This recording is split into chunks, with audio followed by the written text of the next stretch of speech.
Bonsoir à tous et bienvenue sur Monaco Info. Installez-vous confortablement. Voici le sommaire de ce journal. La culture est en berne un peu partout dans le monde. En principauté, il est possible de voir des spectacles, des concerts, de la danse, du théâtre, du cinéma, tout en faisant attention. Nous recevrons à ce sujet le directeur des affaires culturelles. Françoise Gamerninger fera un bilan de l'année 2020, notamment sur l'opération Culturez-vous, ainsi que sur les grandes lignes de l'année 2021. La galerie d'art Ribolzi fête son centenaire. Nous reviendrons sur les dates clés et l'évolution de cette galerie. Football, Monaco-Saint-Étienne, le dernier match de l'année 2020 en Ligue 1, ce mercredi à 21 h. Nous verrons ensemble les enjeux de cette 17e journée de championnat. Pour finir, nous ouvrirons une page réveillon avec le chef du restaurant Le Como. Il nous donnera quelques conseils culinaires et des idées de plats à servir le jour J, sans oublier quelques astuces pour l'entretien de votre sapin afin qu'il soit resplendissant au milieu de votre salon.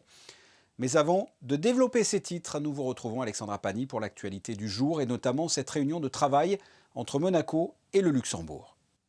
Bonsoir Fabien, deux places financières fortes qui ont des problématiques communes.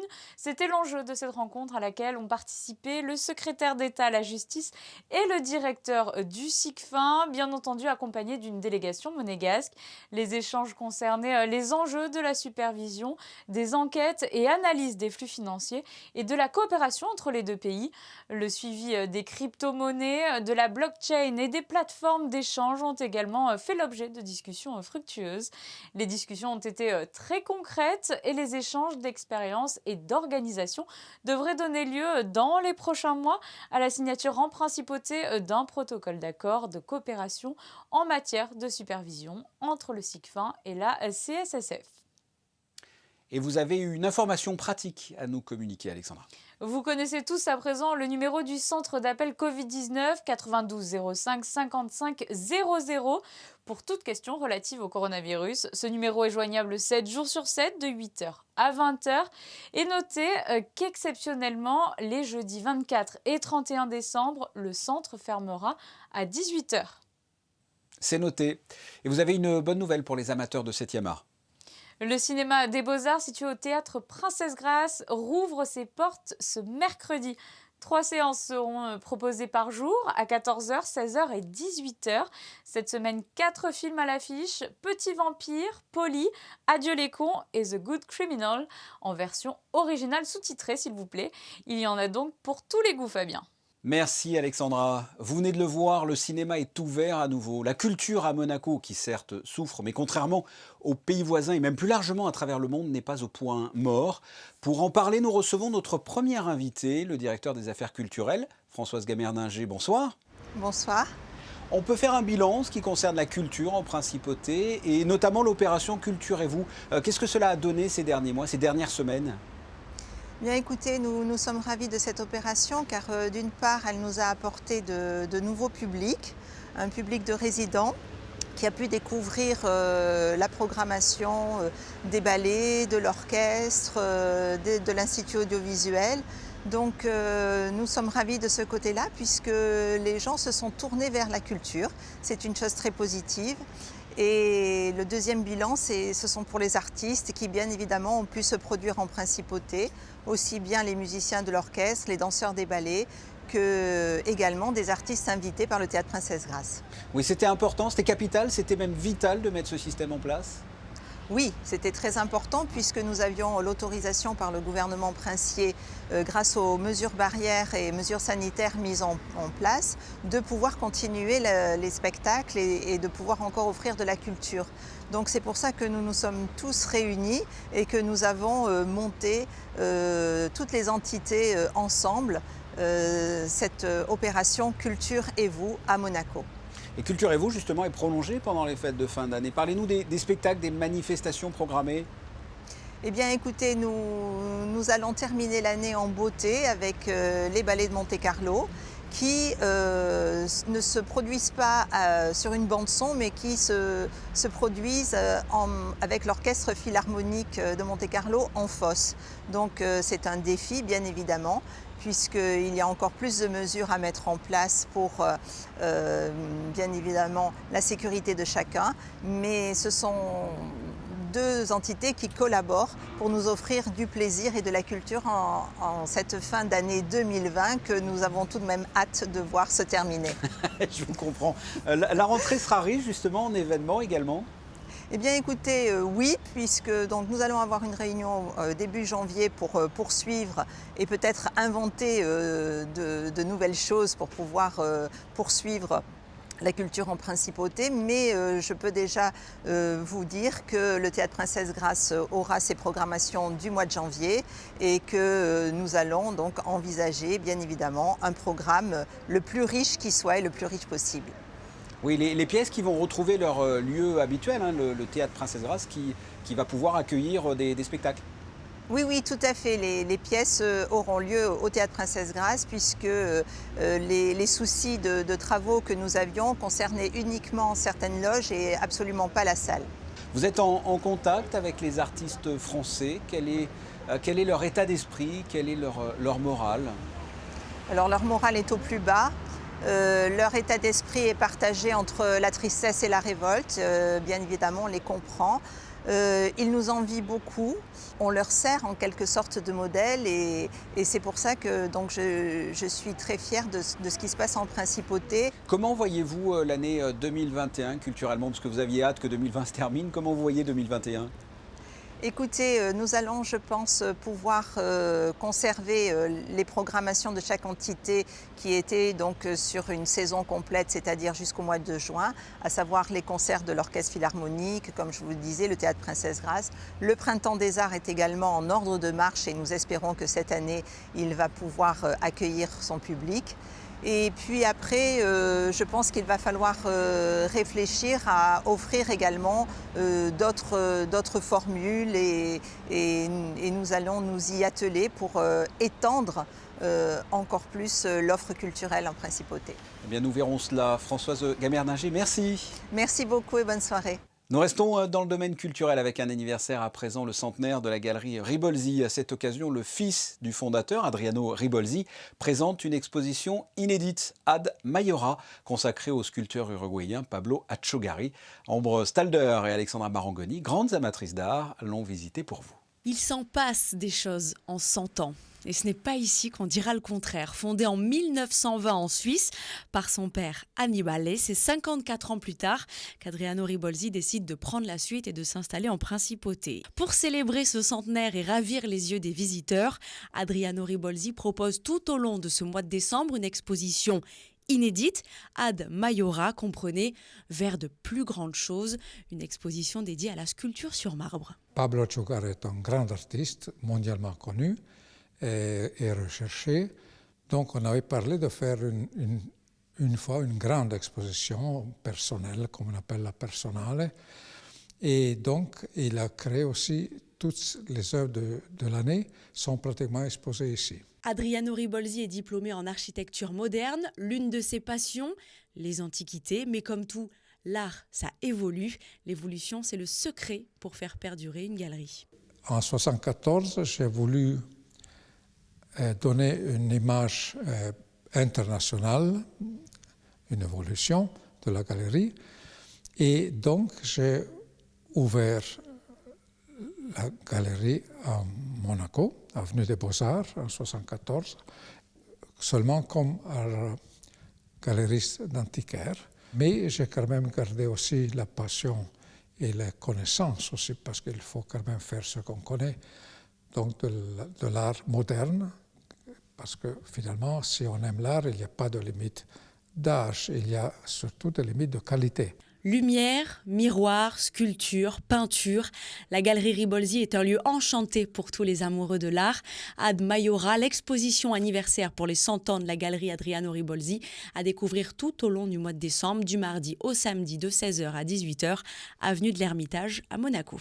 C'est noté, ce sera le dernier match de Ligue 1 de l'année 2020. Monaco reçoit Saint-Etienne mercredi à 21h. Une rencontre comptant pour la 17e journée du championnat. L'ASM 7e au classement, les Verts 14e. Quels sont les enjeux de cette rencontre? Réponse avec Frédéric Hélion. Monaco termine son marathon de fin d'année par une 6e rencontre en 25 jours. Repartis du bon pied grâce à leur victoire à Dijon, les Monégasques espèrent finir l'année en beauté pour rester dans la première partie de tableau et passer les fêtes dans le bon wagon. It's the last game before Christmas, and with a good feeling, it's always better to go to into Christmas and to wait the New Year. But we have to give everything 100% because, as you know, it's a good club, it's a good team. The last games they were very successful, or were successfuler than before. So we're expecting a tough game. We are on a good way, but we didn't reach maybe the level we can reach because we had some ups, some downs. But the way it's the right way. So we are on a good way. We must improve some details in our game, but at the end we have three games left. Yes, and let's talk about beginning of January. Pour cette dernière conférence de presse de l'année, le vice-président de l'AS Monaco est venu dresser un bilan de l'année 2020. Je suis très contente avec Nico, très contente avec Nico. Il fait très bon travail. Il a fait beaucoup de changements dans l'intensité des entraînements, des préparations physiques. Je pense qu'il a apporté un bon esprit, beaucoup une personne charismatique. Je suis sûr qu'il est l'entraîneur qui va apporter les résultats. Youssouf Fofana sera suspendu pour ce dernier match de l'année. Florentino Luis et le jeune Elliot Matarazzo postulent à une place dans le 11 de départ. Après le foot, nous vous retrouvons Alexandra pour du sport automobile. Les engagements pour le Rallye Monte-Carlo sont clôturés. Et c'est un succès, l'on peut dire, Fabien, pour cette 89e édition. 100, c'est le nombre d'équipages qui ont fait acte de candidature. Une belle nouvelle à tout juste un mois du départ. Nous en parlions tout à l'heure avec Françoise Gamert-Ninger. Ici à Monaco, nous avons la chance de profiter de sorties culturelles et c'est une idée de cadeau original pour les fêtes. Oui Fabien, c'est l'occasion de faire plaisir et de soutenir le monde de la culture en difficulté cette année.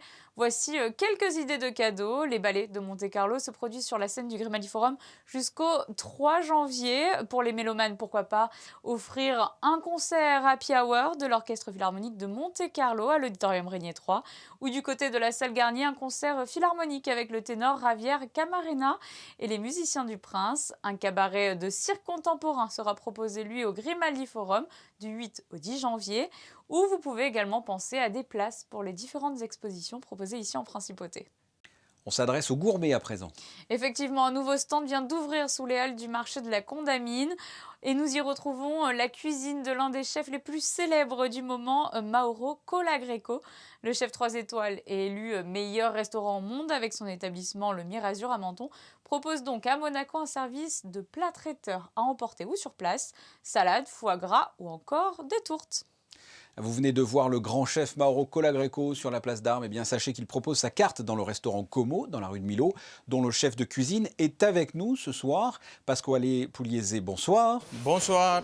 Vous allez nous aider à trouver des idées de repas pour ces fêtes, si vous le voulez bien. Alors déjà, quels sont les produits incontournables de ce Noël ? En fait, les produits incontournables de ce Noël sont des produits sûrement de saison, donc, et traditionnels aussi. Donc, je pense après qu'on peut rajouter dans chaque plat qu'on va faire à Noël, on peut rajouter des produits un peu haut de gamme pour sublimer les plats. Donc, je pense qu'il c'est bien de faire, je sais pas, un volaille ou un plat avec la volaille, sinon un bon carpaccio de poisson, ou sinon on peut faire du foie gras, qui c'est de la tradition aussi de Noël, avec des produits un peu haut de gamme pour sublimer les plats. Est-ce qu'il y a eu la grande mode sucré-salé ? C'est toujours à la mode, ça d'ailleurs ? Oui, je pense qu'il y a beaucoup de chefs maintenant qui font des mélanges. Mais par contre, bien sûr, on ne peut pas mélanger tous les produits. On doit tenir compte aussi de la fraîcheur de chaque produit. du saveur, du goût, et donc on ne peut pas mélanger tout. On ne peut pas tout mélanger. Mettez-nous l'eau à la bouche, justement, donnez-nous quelques idées de sucré-salé, salé-sucré. Si vous deviez faire un plat sucré-salé, qu'est-ce que vous feriez? Un plat qui est peut-être au Como d'ailleurs. On a une cuisine plutôt concentrée sur les agrumes, avec des citrons, des agrumes en général, des mentons bien sûr. On peut faire un carpaccio de poisson avec des agrumes, des herbes, je sais pas, de la coriandre, de l'aneth. Donc un poisson comme la céréole par exemple. Et rajouter un peu de caviar dessus pour sublimer les plats, comme c'est Noël. Vous avez parlé tout à l'heure de poisson et de viande, ce que l'on appelle les plats terre-mer. Ça aussi, on parlait de sucré-salé tout à l'heure, ça aussi c'est à la mode, les plats terre-mer en ce moment?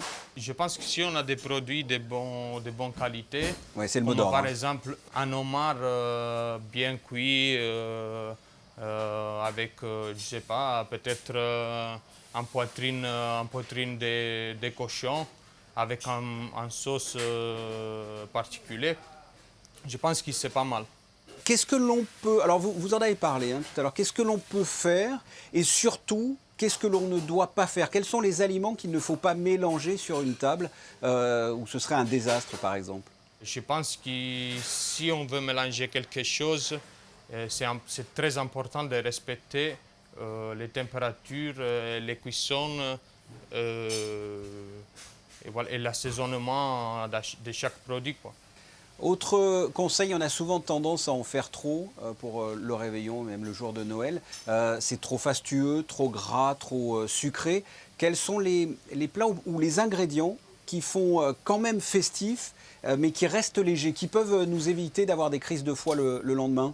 Quels sont les produits que vous conseillez pour que ça reste festif, mais léger? Ouais, je pense que là, on est en pleine saison de Saint-Jacques. Donc, un bon plat avec des Saint-Jacques frais, je pense que c'est bien. Donc, et c'est pas trop lourd. Voilà, donc je pense qu'un bon plat avec des Saint-Jacques, c'est bien. Des noix de Saint-Jacques donc. J'espère que vous aurez pu éclaircir les téléspectateurs encore dans le doute concernant leur table du 24 au soir. Pasquale Pugliese, merci. Merci à vous. Plus que quelques jours, voire quelques heures avant Noël, vous l'avez probablement déjà préparé et décoré, Juliette Rapert vous donne quelques conseils d'entretien pour avoir un beau sapin roi des forêts et que j'aime ta verdure. Reportage. Il faut commencer par bien le choisir. La taille de 80 cm à 3,50 m sont proposées un peu partout en principauté. Si vous avez opté pour un sapin naturel, voici quelques conseils pour le garder en forme le plus longtemps possible. Dans l'idéal, il faut l'éloigner de toute source de chaleur. Vous mettez une bassine d'eau, juste un fond d'eau, vous trempez la bûche à l'intérieur, ce qui va permettre de l'eau de nourrir la bûche de nourrir le sapin. Vous avez choisi le naturel pour la couleur, pour cette odeur boisée, mais en revanche peut-être pas pour les épines. Et cette année, le sapin artificiel gagne du terrain. Déjà parce qu'il y a une idéologie, on va dire, un peu plus écologique au sapin artificiel. Aussi parce qu'on peut le garder pendant plusieurs années. Il faut compter entre 70 et 90 € pour les petites tailles et pour les plus imposants, le prix peut monter jusqu'à 300 €. Vous pouvez le choisir vert ou blanc, décoré ou pas, mais le plus important, c'est de bien l'emballer à la fin. Alors au niveau de l'entretien, c'est vrai qu'il n'y a pas grand chose à faire une fois que vous l'avez monté. Contrairement au sapin naturel, c'est pas grave si vous le bousculez de temps en temps parce qu'il ne va pas perdre d'épines. La chose importante, c'est à la fin des fêtes, le démonter, bien le garder dans sa boîte. Mais voilà, c'est pas très compliqué. Naturel ou artificiel, le sapin demande de l'entretien. Noël n'a pas encore commencé, mais il faudra penser à tout ranger après les festivités. Concernant les sapins naturels, des enclos de la société monégasque d'assainissement seront à disposition dans plusieurs quartiers de la Principauté d'ici le 26 décembre. On passe aux prévisions météo. À quoi doit-on s'attendre pour mercredi, Alexandra? C'est le retour des nuages, Fabien, à partir de demain. Un ciel en majorité gris. Le soleil percera difficilement au cours de la journée. Les températures seront tout de même agréables avec 13 degrés d'annoncés au plus chaud. Nous fêterons en ce 23 décembre les Armands.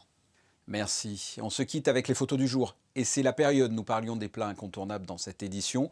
Une incontournable également, la bûche. Notre photographe Stéphane Dana l'a sublimée pour vous. Ce journal est terminé. Merci de votre fidélité. Je vous donne rendez-vous pour une nouvelle édition mercredi dès 19 h. À très bientôt. Au revoir.